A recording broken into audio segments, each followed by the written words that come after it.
Hello students, welcome to Veelan channel. இந்த சேனல்ல நம்ம என்ன பார்க்க போறோம்னா லெசன் ஈச் லெசனுக்கு ஃபைவ் கொஷின்ஸ். ஓகேங்களா? ஒரு லெசனுக்கும் அஞ்சு கொஷின்ஸை பார்ப்போம். சிலதுல வந்து 3 கொஷின் 2 கொஷின்ற மாதிரி கொடுத்துருப்பேன். ஸோ அது வந்து அடுத்த லெசனோட மேட்ச் பண்ற மாதிரி 7 கொஷின் 8 கொஷின் அந்த மாதிரி இருக்கும். பட் ஆனால் மோஸ்ட்லி என்னோட டார்கெட் என்ன, லெசனுக்கு 5 கொஷின்ஸ் அந்த மாதிரி ஒரு மைண்ட் செட்ல தான் நாங்கள் இதை எடுத்திருக்கோம். அண்ட் இது மட்டும் இல்லாம இதுக்கு ப்ரீவியஸ் இயர் கொஷின் பேப்பர்ஸ்ல அதிகமாக கேட்கப்பட்ட கொஷின்ஸை தான் நாங்கள் இதில் வந்து எடுத்திருக்கோம். சரி, அது என்னென்னு பார்ப்போமா? First, lesson 1 zone refining much more important. இது ரெகுலராக கேட்டு வர கொஷின். அண்ட் ஃப்ளோட்டேஷன் இதுவும் இம்பார்ட்டன்ட்பா. அண்ட் எலக்ட்ரோலைட்டிக் ரிஃபைனிங் இது ஈஸி தான், இதையும் பார்த்து வச்சுக்கோங்க. Mond's process and nickel refining இது ரெண்டுமே ஒன்று தான். மான்ஸ் ப்ராசஸ்னும் கேட்கலாம், இல்லை நிக்கல் ரிஃபைனிங்னும் கேட்கலாம். மேபி அது பேஸ்ட் ஆன் த கன்வீனியன்ட், அது கொஷின் பேப்பர் எடுக்கிறவங்களோட மைண்ட் செட்டை பொறுத்து இருக்கு. மேபி இது ரெண்டுத்தையும் கொடுத்து கேட்கலாம். எதுவாக இருந்தாலும் சரி, Mond's process or nickel refining இது ரெண்டுத்துக்குமே ஒரே ஆன்சர் தான். ஈக்குவேஷன் கரெக்டாக போடுங்க. சப்போஸ் ரிப்பீட்டடாக ப்ராக்டிஸ் பண்ணும்போது தான் வரும். அண்ட் வான் ஆர்கில் மெத்தடோட titanium purifying method, titanium refining method, இந்த ரெண்டு கொஷின், இந்த கொஷினையும் இந்த மாதிரியும் கேட்கலாம், van Arkel or titanium refining method. Next வந்து டைபோரேன் இது ரொம்ப ரொம்ப ரொம்ப ரொம்ப இம்பார்ட்டன்டான கொஷின்பா. டைபோரேன் இந்த கொஷினை கம்பல்சரி நீங்கள் பார்த்து தான் ஆகணும். அண்ட் கிராஃபைட் அண்ட் டைமண்டும் ரிப்பீட்டடாக கேட்டு வர கொஷின்ஸ். ஸோ அதனால இது நீங்கள் பார்க்கறது பெட்டர். அண்ட் அல்லோட்ரோபிசம் செகண்ட் லெசன்ல அல்லோட்ரோபிசம், சாரி தெரியலன்னு நினைக்கிறேன். Allotropism and uses of borax, boron, boric acid, silicones. So இது யூசஸ் எல்லாமே காமனாக கொடுத்துட்டேன். இந்த ஒரு யூசஸும் நீங்கள் பார்த்துக்கோங்க. அண்ட் பேர்ன்ட் ஆலம்னால நம்மளுக்கு என்னென்ன யூஸ் அதையும் பார்த்து வச்சுக்கோங்க. யூசஸும் பார்த்துக்கணும், பேர்ன்ட் ஆலம் அதுக்கு டெஃபினேஷனும் பார்த்து வச்சுக்கோங்க. ஜியோலைட்ஸ் இது ரிப்பீட்டடாக கேட்டு வர கொஷின்ஸ், ஜியோலைட்ஸு. ஸோ அதையும் பார்த்து வச்சுக்கோங்க. அப்புறம் ஸ்ட்ரக்சர் ஆஃப் CO1 CO2 இதையும் பார்த்துக்கோங்க. ப்ராப்பர்ட்டிஸ் ஆஃப் இன்டர்ஹாலஜன் காம்பவுண்ட்ஸ் இது இது ஈஸி தான். புக்கில் ஃபர்ஸ்ட் கொஷினே இதுவாக தான் இருக்கும். ஐ மீன் ஃபர்ஸ்ட் பேஜை திருப்பும் போது இந்த கொஷின் இருக்கும், இன்டர்ஹாலஜன் காம்பவுண்ட் தேர்ட் லெசனில். And red phosphorus, sorry first question சொல்லிட்டேன். இந்த கொஷினும் ரிப்பீட்டாக கேட்டு வர கொஷின்ப்பா. ஃபர்ஸ்ட்ல இருக்காது, இது ரிப்பீட்டடாக கேட்டு வர கொஷின். ஓகேங்களா? அதனால இதுக்கு ஃபர்ஸ்ட் ப்ரிஃபரன்ஸ் கொடுத்துருக்கேன். And red phosphorus, white phosphorus இதுவும் பார்த்து வச்சுக்கோங்க. இதுவும் ஈஸியாக தான் இருக்கும். அண்டு யூசஸில் பொறுத்த வரையும் நீங்கள் அதிகமாக யூஸ் பண்ணுறது, யூஸ்னாலே காமனாக நம்ம எதுக்கு யூஸ் பண்ணுவோம்னா கெமிக்கல், ஓகேங்களா? கெமிக்கலில் அதிகமாக யூஸ் பண்ணுவோம். ஸோ நீங்கள் சப்போஸ் உங்களுக்கு ஆன்சர் தெரியல யூசஸ்க்கு, used in chemical based industries இது ஒரு பாயிண்டாக போட்டிங்கன்னா உங்களுக்கு 1 மார்க் கிடைக்கும். சப்போஸ் எனக்கு தெரியாத பட்சத்தில், எனக்கு யூசஸ்ன்னு வந்திருக்கு, ஆனால் இந்த யூசஸ் வந்து நிறைய பேருக்கு வந்து யூசஸ் வந்து ஒரு கன்ஃபியூஷனில் இருக்கும்பா. யூசஸ்னாலே சிலருக்கு வந்து ஐயோ இந்த கொஷினுக்கு இது வருமா இல்லை இது வருமா, யூசஸ் ஆஃப் போரிக் ஆசிடா இல்லை போராக்ஸா அப்படின்ற ஒரு கன்ஃபியூஷன் வரும். அப்படின்ற பட்சத்தில் நீங்கள் காமனாக எழுத வேண்டிய point used in chemical industries. ஓகேங்களா? இது வந்து எல்லாத்துக்குமே காமனா இருக்கும். யூசஸ்னாலே இது சில விஷயங்களுக்கு இது காமனா இருக்கலாம். இல்லை, ஹைட்ரோக்ளோரிக் ஆசிடும் கெமிக்கல் இண்டஸ்ட்ரீஸ்ல யூஸ் பண்ணுவாங்க. Hydrochloric acid and sulphuric acid ரெண்டுமே வந்து இண்டஸ்ட்ரீஸ்ல வந்து யூஸ் பண்ணுவாங்க. ஓகேங்களா? And properties of interstitial compound இந்த ஃபோர்த் லெசன்ல இன்டர்ஸ்டிஷியல் காம்பவுண்ட்னா என்னன்றத பார்த்துருப்பீங்க. அண்ட் அட்வான்டேஜஸ் ஆஃப் கேட்டலிஸ்ட் இது பார்க்கணும்ப்பா, இது கண்டிப்பாக முக்கியம். மூணு பாயிண்ட் தான் இருக்கும். ஸோ அதை மஸ்ட் பார்த்துக்கோங்க. அண்ட் அட்வான்டேஜஸ் ஆஃப் கேட்டலிஸ்ட் நீங்கள் இந்த லெசனில் பார்த்தாலும் சரி, 10th லெசனில் பார்த்தாலும் சரி, சிமிலர், ரெண்டுமே சிமிலர் தான். ஸோ அதனால் இது மஸ்ட் பார்த்துக்கோங்க. இது படித்தாலும் 10th லெசனில் படித்தாலும் சேம் தான். 10th லெசன்லேயும் அட்வான்டேஜஸ் இருக்கும், பார்த்துக்கோங்க. அண்டு இதுவும் ரிப்பீட்டடாக கேட்டு வர கொஷின், கண்டினியூஸாக கேட்டு வர கொஷின்ப்பா. இது Fe2+ அண்ட் Fe3+. லேத்தனாய்டு ஆக்டினாய்டு இது வந்து புக்லேயே இருக்கும், டேப்லர் காலம். ஸோ அதை இதையும் பார்த்துக்கோங்க. அப்புறம் வாட்டர் இன்டர்ஸ்டிஷியல் காம்பவுண்ட் இதுவும் ரிப்பீட்டடாக கேட்டு வர ஒரு question. Double salt and coordination compounds இது ரொம்ப ரொம்ப ரொம்ப ரொம்ப இம்பார்ட்டண்டான கொஷின். இதை விட இம்பார்ட்டன்ட் த போஸ்ட்லேட் வேர்னஸ் தியரி கண்டிப்பாக பார்த்தே ஆகணும். ஏன்னா இது ப்ரீவியஸ் இயர்னு நினைக்கிறேன். ப்ரீவியஸ் இயரா இல்லை அதுக்கு முன்னாடி இயரான்னு தெரியல எனக்கு. இதை கேட்டு வச்சிருந்தாங்க, பப்ளிக்ல தான்ப்பா கேட்டாங்க. ஸோ அதனால இதை கண்டிப்பா பார்த்துக்கோங்க. அப்புறம் விபி தியரி அப்படின்னா பேலன்ஸ் பாண்ட் தியரி. ஸோ இதுவும் ரிப்பீட்டடா கேட்டு வர கொஷின் தான். இது ரிப்பீட்டட்னு சொல்ல முடியாது, கேட்கறதுக்கு சான்சஸ் இருக்கிற கொஷின். ஓகேங்களா, இது பார்த்து வச்சுக்கிறது நல்லது. சிஎஃப்டி கிறிஸ்டல் ஃபீல்டு தியரி, இதுவும் பார்த்து வச்சுக்கோங்க. அண்ட் இதுவும் இம்பார்ட்டண்டான கொஷின், இது பார்த்துக்கணும். நாங்கள் இதில் செலக்ட் பண்ணது முக்காவாசி ரொம்ப ரொம்ப ரொம்ப ரொம்ப இம்பார்ட்டண்டான கொஷின்ஸ், ரிப்பீட்டடாக கேட்டு வர கொஷின்ஸை தான் நாங்கள் இதில் வந்து சூஸ் பண்ணி வச்சுருக்கோம். ஸோ டவுட்னா கீழே கமெண்ட்ல சொல்லுங்க. கிறிஸ்டலின் சாலிட், அமார்ஃபஸ் சாலிட், இதுவும் ரொம்ப ரொம்ப ரொம்ப ரொம்ப இம்பார்ட்டன்ட். அண்ட் இதே கொஞ்சம் ட்விஸ்ட் பண்ணி கேட்கலாம், அனிசோட்ரோபி ஐசோட்ரோபின்னு கேட்கறது கூட வாய்ப்பு இருக்கு. ஸோ இதுல வந்து அது ஒன் ஆஃப் த பாயிண்டா தான் அனிசோட்ரோபி ஐசோட்ரோபின்னு வரும். நீங்க அதுக்கே வந்து இது crystalline solid used in crystalline solid used in amorphous solid, இந்த மாதிரி நீங்க எழுதலாம். ஃப்ரெங்கல் ஷார்ட்கி டிஃபெக்ட், இதுவும் இம்பார்ட்டன்டான கொஷின். இதுல வந்து உங்களுக்கு லக்கிலி ஃப்ரெங்கல் டிஃபெக்ட்னு கேட்கலாம், இல்ல ஷார்ட்கி டிஃபெக்ட்னு கேட்கலாம், இல்ல ஃப்ரெங்கல் ஷார்ட்கி டிஃபெக்ட் ரெண்டுத்தையும் சேர்த்து கூட கேட்கலாம். அது பேஸ்ட் ஆன் கொஷின், அவங்க கொஷின் ப்ரிப்பேர் பண்றவங்களை பொறுத்து இந்த கொஷின்ஸ் மாறும். ஸோ இந்த ஒரு கொஷின் படிச்சீங்கன்னா மோஸ்ட்லி உங்களுக்கு 2 மார்க்ஸ் 2 கொஷின் படிச்சதுக்கு சமம், அண்ட் 5 மார்க் ஒரு கொஷின் படிச்சதுக்கு சமம். ஓகேங்களா, அப்புறம் ரெக்டாய்டல் ஆக்டாய்டல் டிஃபரன்சியேஷன் கண்டிப்பா பார்த்துக்கணும். டிஃபரன்சியேஷன்ல அட்லீஸ்ட் 3 or 4 வரும், சாரி 2 or 3 வரும். அட்லீஸ்ட் 2 or 3, லக்கிலி 2, மோஸ்ட்லி 2 கேட்கறதுக்கு வாய்ப்பு ரொம்ப அதிகம், 3 கேட்கறதுக்கு அதிகம் வாய்ப்பு. ஸோ அந்த மாதிரி வகையில இது கேட்கறதுக்கு வாய்ப்பு இருக்கு.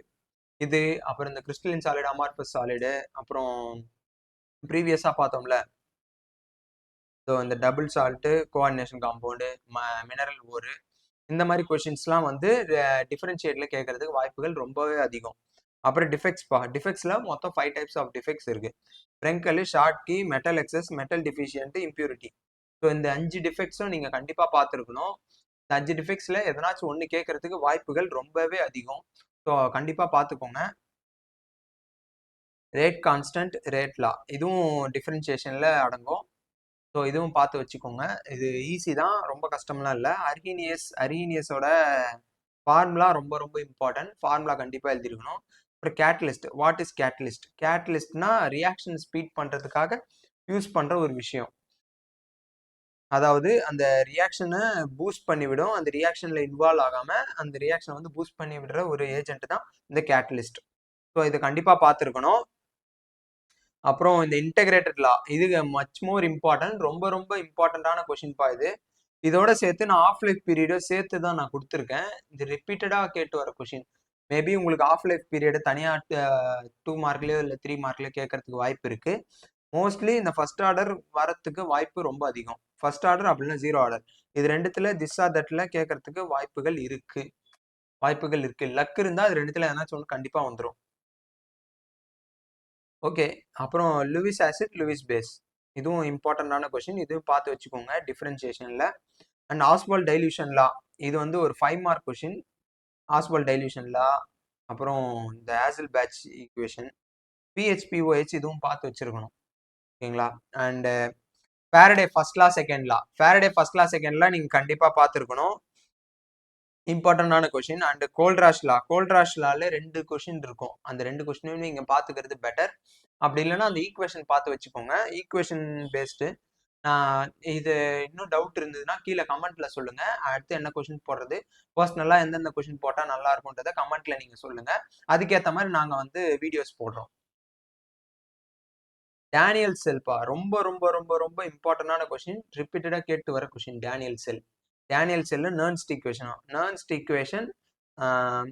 2020ல, அப்புறம் கொரோனா பேட்ச் முடிச்சுட்டு 2022ன்னு நினைக்கிறேன், அதான் அந்த அந்த இதில் கேட்டாங்க நர்ன்ஸ்ட் ஈக்குவேஷன், அது ரிப்பீட்டடாக கேட்டு வர கொஷின். ஸோ இதையும் பார்த்து வச்சுக்கோங்க. H2O2 ஃபியூவல் செல், இது வந்து 5 பாயிண்ட்ஸ் கம்பல்சரி எழுதியிருக்கணும். அது இல்லாமல் நீங்கள் எழுதுறது யுவர் விஷ், ஆனால் 5 பாயிண்ட் கம்பல்சரி இருக்கணும்.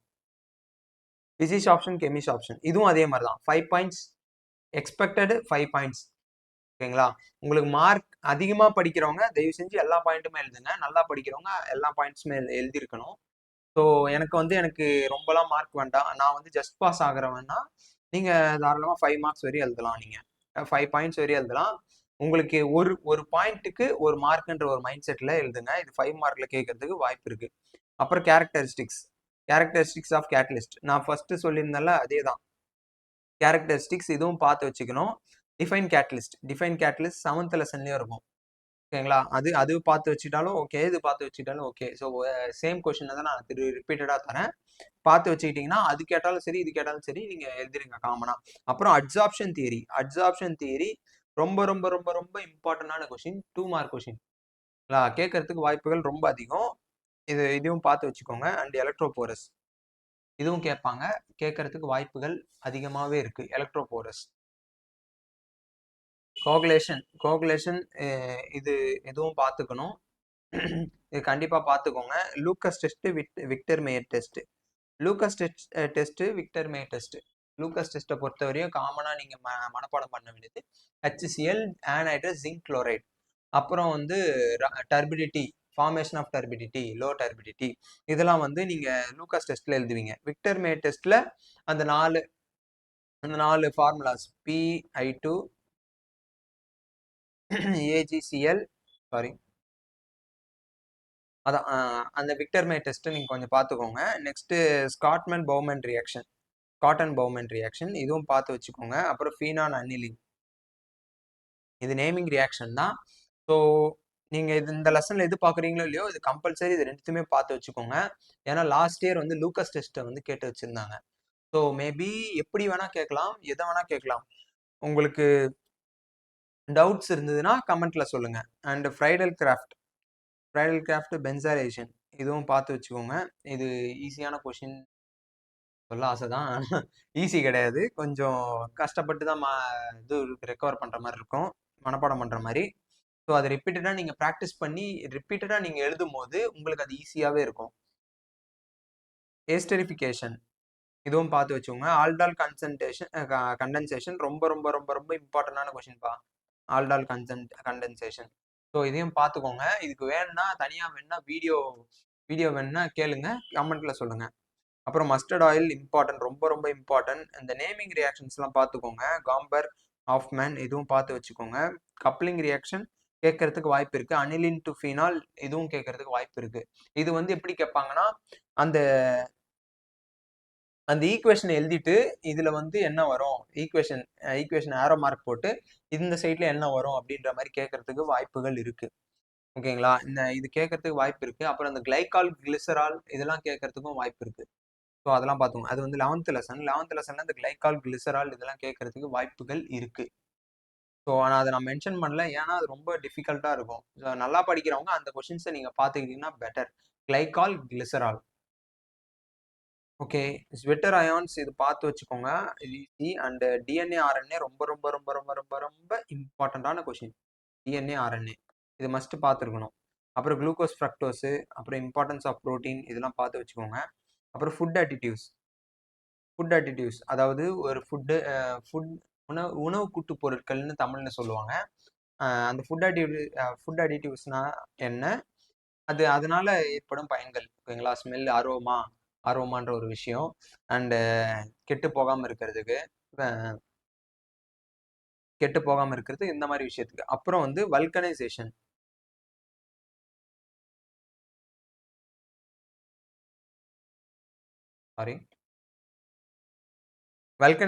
வல்கனைசேஷன்னா இந்த சல்ஃபர் மூலமா ரப்பர் மேனுஃபேக்சரிங், இந்த டயர்லாம் இருக்குல்ல, அதுதான் சொல்லுவாங்க. இந்த வல்கனைசேஷன் கொஞ்சம் பார்த்து வச்சுக்கோங்க, அது இம்பார்ட்டன்ட். அப்புறம் கோபாலிமர் ரொம்ப ரொம்ப ரொம்ப இம்பார்ட்டண்டான கொஷின். ஸோ இதையும் மஸ்ட் பார்த்துக்கோங்க. அப்புறம் ஆன்டிசெப்டிக், டிஸ்இன்ஃபெக்டன்ட் இது ரிப்பீட்டடாக கேட்டு வர பப்ளிக் கொஷின். ஆன்டிசெப்டிக்னா என்ன, டிஸ்இன்ஃபெக்டன்ட்னா என்ன? ஒன்றும் இல்லை, ஆன்டிசெப்டிக்னா அடிப்பட்ட காயத்துக்கு மருந்து போகிறது தான் ஆன்டிசெப்டிக்னு சொல்லுவாங்க. டிஸ்இன்ஃபெக்டன்ட்னா எந்த ஒரு நோயும் வராமல் இருக்கிறதுக்காக யூஸ் பண்ணுறதா டிஸ்இன்ஃபெக்டன்ட் சொல்லுவாங்க. ஃபார் எக்ஸாம்பிள் சானிடைசர்ஸ், இந்த பாத்ரூம் கிளீனர்ஸு, இந்த ஃப்ளோர் கிளீனர் இதெல்லாம் யூஸ் பண்ணுவாங்களா, இதெல்லாம் டிஸ்இன்ஃபெக்டன்ட்டு. ஆன்டிசெப்டிக்னா நம்ம அடிப்பட்டதுக்கு அப்புறம் காயத்தில் அப்ளை பண்ணுறோம்ல, அதுதான் ஆன்டிசெப்டிக். ஸோ உங்களுக்கு புரியிற மாதிரி நான் சொன்னேன். மோஸ்ட்லி புக்கில் இருக்கிற டெஃபினிஷன்ஸாக பார்த்துக்கோங்க. That's all students. ஸோ எந்த எந்த ஒரு கொஷின் எழுதுறதுக்கு முன்னாடியும் ஃபர்ஸ்ட் அந்த கொஷினை ரிவைஸ் பண்ணுங்க. ரிவைஸ் பண்ணிட்டு எக்ஸாம் ஹால்குள்ளே போகிறதுக்கு முன்னாடி தயவு செஞ்சு 1 hour எக்ஸாம் எழுத போறீங்கன்னா 1 hour முன்னாடி எதுவும் தொடாதீங்க. 1 hourக்குள்ள எல்லாத்தையுமே படிச்சு முடிச்சிருங்க. அண்ட் எக்ஸாம் ப்ரெசன்டேஷன் ரொம்ப ரொம்ப ரொம்ப ரொம்ப இம்பார்ட்டன்ட். ஏன்னா நீங்க எந்த அளவுக்கு ப்ரெசென்ட் பண்றீங்களோ அந்த அளவுக்கு உங்களுக்கு வந்து ப்ராஃபிட் அதிகமா இருக்கும், மார்க் அதிகமாகவே வரும். ஸோ தயவு செஞ்சு எந்த ஒரு கொஷினும் விடாதீங்க. பிகாஸ் எந்த ஒரு கொஸ்டின் நீங்க விடுறதுக்கு பதிலா அந்த கொஸ்டினை நீங்க அட்டன் பண்ணி அதுக்கான மார்க் 1 மார்க் வந்தா கூட ஜஸ்ட் பாஸ்க்கு நான் சொல்றேன்ப்பா. மோஸ்ட்லி ஜஸ்ட் பாஸ்னு இல்லாம மற்றவங்களுக்கும் இது பொருந்தும். ஸோ நீங்க ஒரு ஒரு கொஷினும் இம்பார்ட்டன்ட்பா. ஒரு ஒரு கொஷின் இப்போ அந்த ஒரு கொஷினை நீ விடுறதை விட அந்த ஒரு கொஷினை அட்டன் பண்ணி 1 மார்க் வாங்கிட்டு போயிடலாம். ஸோ அதனால வந்து எந்த ஒரு கொஷின்ஸும் நீங்க விடாதீங்க. அண்ட் முக்கியமான விஷயம், எந்த ஒரு கொஷினை நீங்க எழுதுறதுக்கு முன்னாடியும் ஃபர்ஸ்ட் ஹெட்டிங் இப்போ ஃபார் எக்ஸாம்பிள் வந்து நான் என்சைம்ஸ்ன்ற ஒரு கொஸ்டின் எழுதுறேன்னு வைங்களேன். 2 மார்க்ஸ்ல என்சைம்ஸ்ன்ற கொஸ்டின் கேட்டு வச்சிருந்தானா ஃபர்ஸ்ட் அந்த கொஸ்டின் நம்பர் போட்டுட்டு என்சைம்ஸ் அப்படின்னு ஒரு ஹெட்டிங் போட்டுட்டு அண்டர்லைன் பண்ணிட்டு நெக்ஸ்ட் அந்த என்சைம்ஸ்னா என்ன அப்படின்னு சொல்லி நான் எழுதுவேன் டெஃபினேஷன். ஓகேங்களா? சப்போஸ் இந்த மாதிரியான கொஸ்டின்ஸ் இப்போ எக்ஸாம்பிளுக்கு எந்த கொஸ்டின் சொல்லணும்னா இது சொல்லலாம், இந்த ஃபேரடேஸ் லான்னு சொல்லலாம்ப்பா. இப்போ ஃபேரடேஸ் லாவை பொறுத்தவரையும் ஃபர்ஸ்ட் ஃபேரடேஸ் லான்னு போடுறேன். அப்புறம் வந்து அதுக்கான டெஃபினேஷன் எழுதிடுறேன். அப்புறம் ஃபார்முலான்றது எல்லாத்துக்குமே காமன் தான். ஐ மீன் ஃபார்முலான்ற இப்போ இந்த கொஸ்டின்ல ஃபார்முலா இருக்குன்றது நம்மளுக்கு தெரியும். படிக்கலாம் அந்த கொஸ்டின் ரிவைஸ் பண்ணும்போது உங்களுக்கே ஒரு ஐடியா வரும். ஓ இந்த கொஸ்டின்ல தானே நம்ம ஃபார்முலா படித்தோம் அப்படின்ற மாதிரி. ஸோ அதனால வந்து நீங்க கொஸ்டின் எழுதும் போது ஃபர்ஸ்ட் ஹெட்டிங் எழுதுறீங்க. ஹெட்டிங் எழுதிட்டு அதுக்கப்புறம் ஃபார்முலான்னு போட்டுட்டு ஒரு பாக்ஸ் போட்டு வச்சிங்கன்னா ப்ரெசன்டேஷன் குட்டாக இருக்கும். ஓகேங்களா? மோஸ்ட்லி ஹேண்ட் ரைட்டிங் வந்து ப்ராப்பராக எழுதுங்கப்பா. ஹேண்ட் ரைட்டிங் ஏன் சொல்கிறேன்னா ஒரு லெட்டரும் நம்மளுக்கு புரியுற மாதிரி இருந்தால் போதும். ஓகேங்களா? ஐ மீன் நீங்கள் வந்து அந்த பேப்பரை கரெக்ஷன் பண்ணுறீங்கன்னா உங்களுக்கு அந்த பேப்பர் புரியுதா? ஸோ அந்த ஒரு மைண்ட் செட்டில் நீங்கள் எழுதும் போது உங்கள் ஹேண்ட் ரைட்டிங் கொஞ்சம் ப்ராப்பராக வரும். ஸோ அதனால வந்து நீங்கள் ஹேண்ட் ரைட்டிங்கில் கொஞ்சம் கான்சென்ட்ரேட் பண்ணுங்கள். ஹேண்ட் ரைட்டிங்க்கு அப்புறம் நீங்கள் இந்த மாதிரி ஹெட்டிங்ஸ் கண்டிப்பாக போட்டு எழுதணும். Heading is much more important. Because question paper திருத்துறவங்க கொஸ்டின் பேப்பர் பக்கத்திலே வச்சு திருத்த மாட்டாங்க. அந்த கொஸ்டின் வந்து என்ன கொஸ்டின்றதை நீங்கள் எழுதுகிற ஹெட்டிங்கில் வந்து ப்ரெசன்டேஷனாக தெரியும். ஸோ அதை வந்து அந்த ஸ்டாஃபுக்கு வேலையை மிச்சப்படுத்தும். ஸோ அதனால வந்து நீங்கள் கண்டிப்பாக ஹெட்டிங் போட்டு எழுதுங்க. ஃபார்முலாஸ் இருந்தால் ஃபார்முலாஸ் அட்டன் பண்ணி வைங்க. அண்டு சிலர் வந்து கேட்பீங்க, இது மட்டும் படிச்சா போதுமா? நிறைய பேர் கேட்கறதுக்கு வாய்ப்பு இருக்கு, இதை மட்டும் படிச்சா போதுமான்னு. இதுக்கு நான் என்ன ஆன்சர் பண்றேன்னா, இதை மட்டும் படிக்கிறதுன்றது இப்போ நாங்க இது வந்து ரிப்பீட்டடா கேட்டு வர கொஸ்டின்ஸை வந்து நாங்க கொடுத்துருக்கோம். ஓகேங்களா? இதை மட்டும் படிச்சுட்டு போறதுனால உங்களுக்கு வந்து ஜஸ்ட் பாஸ் ஆகிறதுக்கு சான்சஸ் இருக்கு. பட் ஆனால் கொஞ்சம் தான். அது லக்கிலி நீங்க இதை எல்லா கொஸ்டினும் படிச்சுட்டு போனா ஜஸ்ட் பாஸ் ஆகிற சான்ஸ் இருக்கும். மேபி இருக்கும். ஓகேங்களா? ஏன்னா இந்த கொஸ்டினை ட்விஸ்ட் பண்ணி கேட்கறதுக்கும் வாய்ப்புகள் ரொம்ப அதிகம். ஃபார் எக்ஸாம்பிள் வந்து இந்த வெயிட் இந்த ஃப்ரோத் ஃப்ளோட்டேஷன் இருக்குல்ல, இந்த ஃப்ரோத் ஃப்ளோட்டேஷனில் இப்போ 2 மார்க்ஸில் கேட்பாங்க. 2 மார்க்ஸில் கேட்கறதுக்கு அவங்க க்ரியேட்டிவாக கேட்டாங்கன்னா சொல்கிறேன். இப்போ ஃப்ரோத் ஃப்ளோட்டேஷனில் என்ன வந்து கலெக்டராக யூஸ் பண்ணுறோம் அப்படின்றத கேட்டாங்கன்னா அது நீங்கள் வந்து சொல்ல தெரியணும். ஓகேங்களா? அதுக்கு இந்த கொஸ்டின் ஃபுல்லாக படிச்சிருக்கணும். ஓகேங்களா? இந்த மாதிரி கிரியேட்டிவ் கொஸ்டின்ஸ் உள்ளேருந்து கேட்கறதுக்கும் வாய்ப்புகள் நிறையவே இருக்குது. ஸோ இதில் கூட நான் சொல்லியிருந்தேன் பார்த்தீங்களா, வான் ஆர்க்கிள் அப்படின்னா டைட்டேனியம் ரிஃபைனிங் மெத்தட். இந்த மாதிரி கேட்கறதுக்கு வாய்ப்பு இருக்கு. கிரியேட்டிவா கேட்கணும்னு நினைச்சாங்கன்னா இந்த மாதிரி கேட்பாங்க. மோஸ்ட்லி இந்த ஒரு கொஷின்ஸை நீங்க படிச்சாலே உங்களுக்கு ஒரு கான்ஃபிடன்ஸ் கிடைக்கிறதுக்கு வாய்ப்புகள் இருக்கு. அண்ட் இது நாங்க வந்து ப்ரீவியஸ் இயர் கொஷின் பேப்பர்ஸோட டிஸ்கஸ் பண்ணி தான் நாங்கள் இது எடுத்திருக்கோம். ஸோ அதனால வந்து நீங்க இந்த கொஷினை படிக்கும் போது கொஞ்சம் எல்லாத்தையும் ஃபுல்லாக பார்த்துக்கோங்க. அண்ட் இதெல்லாம் கம்பல்சரி தெரிஞ்சுக்க வேண்டிய கொஷின். ஸோ அதுதான் மெயின் பாயிண்ட் இங்கே. இதெல்லாம் எல்லாமே கம்பல்சரியாக தெரிஞ்சுக்க வேண்டிய கொஷின். ஸோ அதனால தான் நாங்கள் இந்த கொஷினை வந்து கொடுத்துருக்கோம். மேலும் எதனாச்சும் டவுட் இருந்தால் கீழே கமெண்ட்ல சொல்லுங்க. அடுத்து என்ன சப்ஜெக்ட் போடலான்றதை சொல்லுங்க. அண்டு உங்களுக்கு வந்து எதனாச்சும் ஒரு கொஷின் வந்து எனக்கு இது வந்து டெஃபினிஷன் இதை டெரைவ் பண்ணி காட்டுங்க அப்படின்றதுனால கீழே கமெண்ட்ல சொல்லுங்க. நாங்கள் ப்ரொவைட் பண்ணுறோம். அண்ட் சப்ஸ்கிரைப் பண்ண மறந்துடாதீங்க. மறக்காம இந்த பெல் பட்டனை கிளிக் பண்ணிக்கோங்க. All the best for your exams. Thank you.